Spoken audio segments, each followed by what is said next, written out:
Halo semuanya, selamat datang di media pembelajaran penggunaan alat memasak. Nah, pada kali ini saya dan teman-teman saya akan menerangkan isi materi dari penggunaan alat memasak ini ya teman-teman.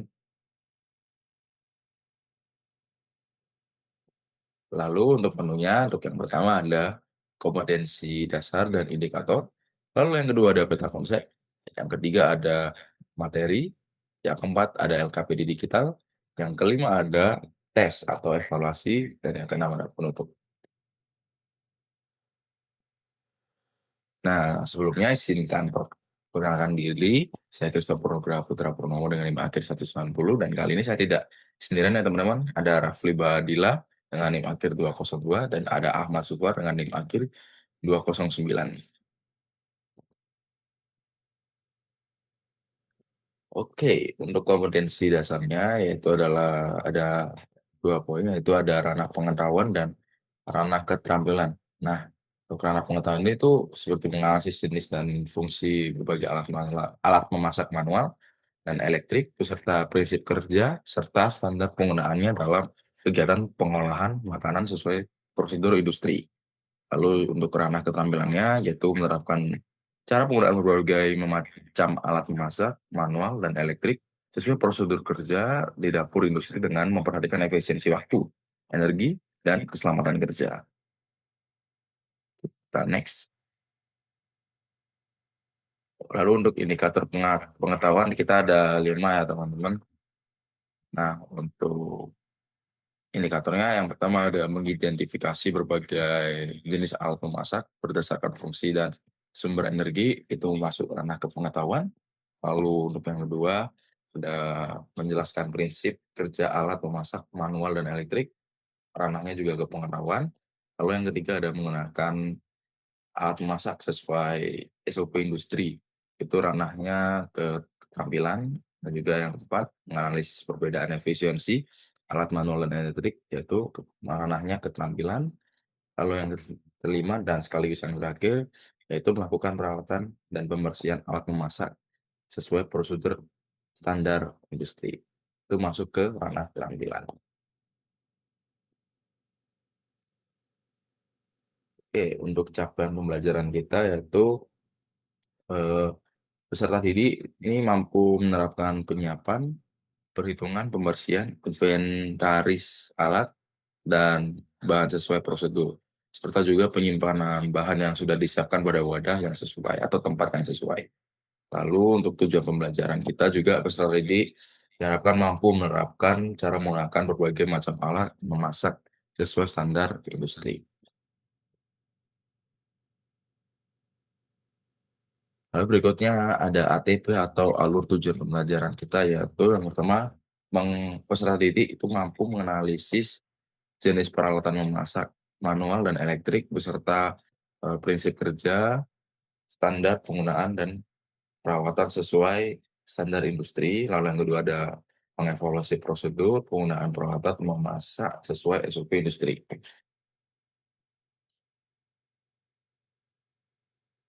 Nah, berikut ya ini teman-teman, bisa dilihat ada peta konsepnya, itu dari pengertian, jenis alat memasak, berdasarkan sumber energi, lalu penggunaan juga, dan contoh penerapannya, simulasi penggunaannya, perawatan dan pembersihan, dan contoh perawatan dan sedikit rangkuman materi ya teman-teman.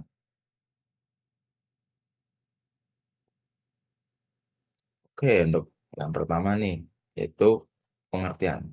Nah, berdasarkan sumber yang kami dapat itu, menurut Astawan, alat memasak merupakan sarana penting dalam kegiatan pengolahan makanan yang berfungsi membantu proses pemanasan, pencampuran, pemotongan, dan juga pembentukan bahan makanan. Nah, alat memasak di dalam industri jasa boga itu dirancang agar efisien dan juga tahan lama dan juga mampu menghasilkan mutu masakan yang konsisten dan seragam. Lalu untuk ciri memasak di industri itu untuk kapasitas besar ya atau produksi massal massal itu terbuat dari bahan food grade ya teman-teman, yaitu aman untuk kontak makan. Lalu juga, dilengkapi sistem pengatur suhu, waktu, atau tekanan otomatis sesuai, eee, sumber yang kami dapat, yaitu dari Rahmawati 2022.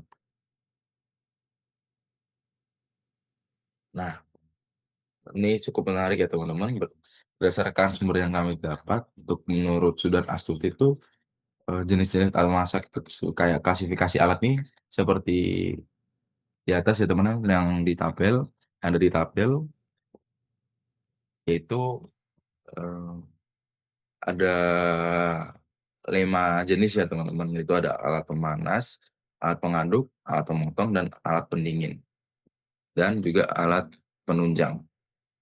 Nah, untuk alat pemanas ini tuh fungsi utamanya menghasilkan panas untuk memasak bahan makanan. Contoh umumnya di industri itu kayak kompor, oven, terus microwave, grill fryer, gitu teman-teman. Untuk alat mengaduk itu, eee, fungsi utamanya untuk mengaduk suatu bahan atau adonan supaya bahan ini kok agar homogen ya teman-teman. Juga untuk contoh umumnya di industri itu seperti mixer, balon whisk, sama food processor. Lalu ada alat pemotong. Nah, alat pemotong ini fungsi utamanya ya memotong atau menyincang suatu bahan makanan yang akan mau diolah. Contoh umumnya itu pisau, chopper, slicer, ataupun juga blender ya teman-teman. Terus juga ada alat pendingin. Nah, alat pendingin ya fungsi utamanya ya menyimpan bahan agar tetap segar. Nah, untuk contoh alatnya di industri itu ada kulkas, chiller, dan freezer. Nah, untuk alat penunjang ini fungsi utamanya juga memandu proses memasak dan penyajian. Contohnya tuh kayak timbangan, panci, atau boiling pan, loyang, dan juga udan spatula, sendok, takar, atau gelas takar, dan lain-lain ya teman-teman.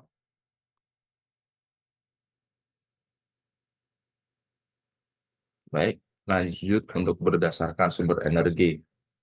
Nah, untuk sumber energi ini misal,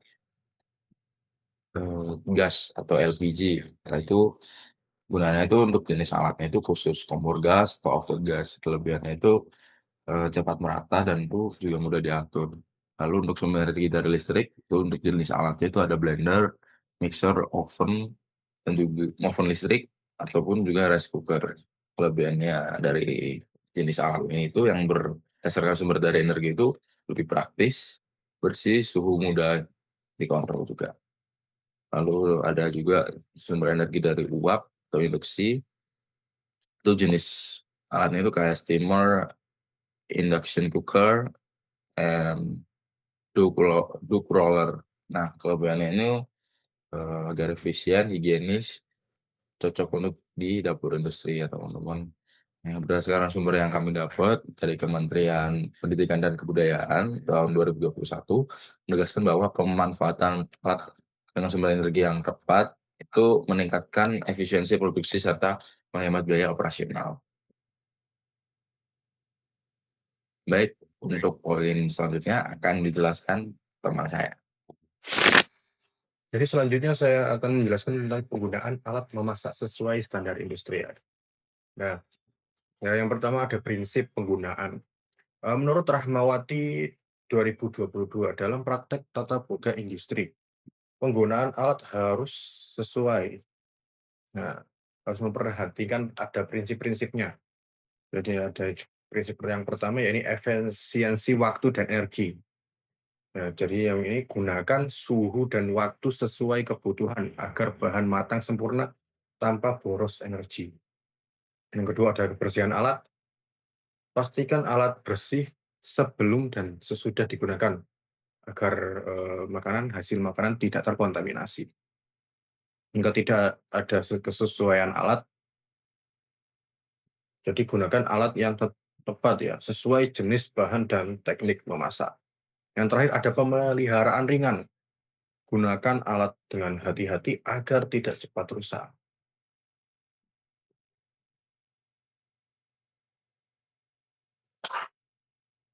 Kak. Sudah? Mana? Oh, nggak bisa lagi.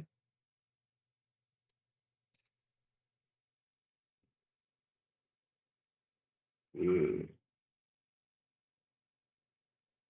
Selanjutnya ada penggunaan alat memasak sesuai standar industri. Ya, berikut termasuk prosedur-prosedur umum penggunaan. Yang pertama ada pastikan alat dalam kondisi bersih dan layak digunakan. Siapkan bahan perlengkapan sesuai resep. Atur suhu dan waktu sesuai kebutuhan. Operasikan juga alat sesuai petunjuk penggunaannya.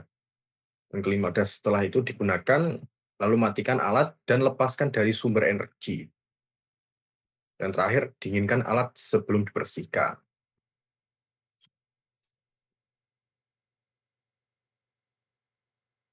Nah, berikut ini contoh-contoh penerapan di dapur industri. Yang pertama ada kompor gas. Nah, cara penggunaannya, jadi yang pertama ini menyalakan api. Api biru kan biasanya apinya kecil, gunakan pancinya ini sestabil mungkin. Nah, hal yang harus diperhatikan, periksa selang gas dan regulator sebelum menyalakan. Nah, biasanya ini kompor gas ini gasnya bocor. Bisa diperiksa dulu ya, agar tidak terjadi kebakaran. Nah, yang kedua ada oven listrik. Nah, sebelum dimasukkan makanan yang mau di oven ini. Jadi pertama ini panaskan dulu sekitar 10 sampai 15 menit sebelum memanggang. Nah, yang harus diperhatikan, gunakan loyang yang tahan panas dan jangan membuka pintu terlalu sering. Nah, ini menghambat proses pematangan makanan. Yang ketiga ada mixer planetary. Nah, jadi ini cara penggunaannya, pilih pengaduk sesuai jenis adonan. Dan yang harus diperhatikan ini jangan melebihi kapasitas bowl karena bisa adonan ini bisa tumpah-tumpah. Jadi secukupnya saja. Nah, yang keempat ada blender. Cara penggunaannya, masukkan bahan dan cairan secukupnya, jangan sampai berlebihan. Hal yang harus diperhatikan, jangan menyalakan blender tanpa isi, karena nggak ada gunanya. Dan yang kelima ada deep fryer. Cara penggunaannya, panaskan minyak hingga suhu 170 sampai 180.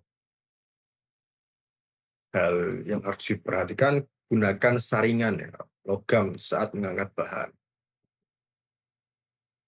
Next.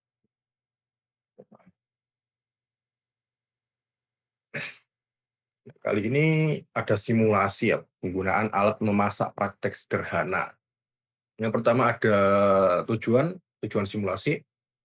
Yang pertama ini melatih kemampuan pengoperasian alat memasak dengan benar dan efisien. Yang kedua ada melatih kerjasama dan pembagian tugas dalam kelompok. Dan yang ketiga ada menghasilkan produk dengan mutu dan waktu yang tepat. Contoh kegiatan simulasi, yang pertama ada oven listrik dan mixer. Ini bisa digunakan untuk membuat roti manis sederhana. Yang kedua ada kompor gas dan blender, biasanya membuat sup, krim, dan jus buah. Ada deep fryer juga menggoreng kentang siap saji. Jadi dalam praktek ini tuh peserta didik diharapkan mampu mengamati, mencatat, dan menganalisis hasil dengan meninjau efisiensi waktu dan mutu produk.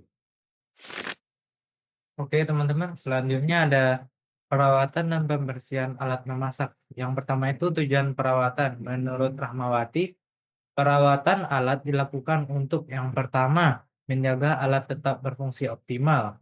Yang kedua, memperpanjang umur alat. Yang ketiga, menjamin hasil masakan tetap higienis dan berkualitas. Yang ketiga, langkah umum perawatan. Yang pertama itu matikan dan cabut alat dari sumber energi. Yang kedua, bersihkan sisa bahan dengan kain lembut dan sabun ringan. Yang ketiga, bilas dan keringkan seluruh alat. 4. Lakukan pemeriksaan berkala pada kabel, selang, atau motor penggerak. 5. Simpan alat di tempat yang bersih, kering, dan terhindar dari karat. Selanjutnya ada contoh perawatan.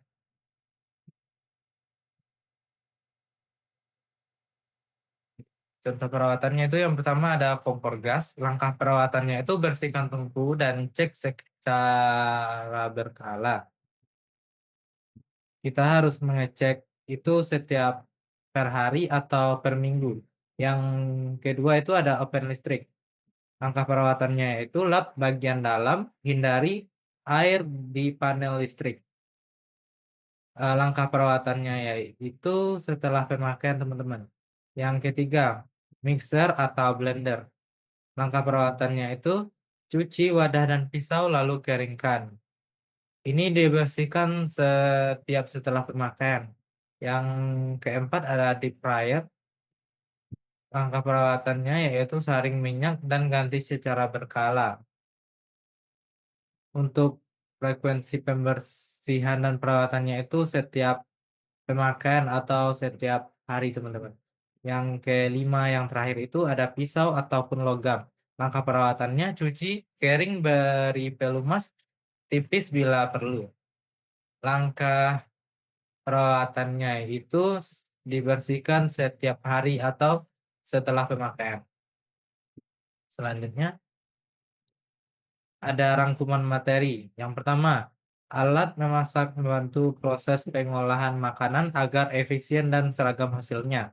Yang kedua, menurut Kemdikbud, penggunaan alat harus mengikuti prosedur kerja sesuai industri. Yang ketiga, simulasi dan praktik membantu memahami efisiensi alat manual dan elektrik.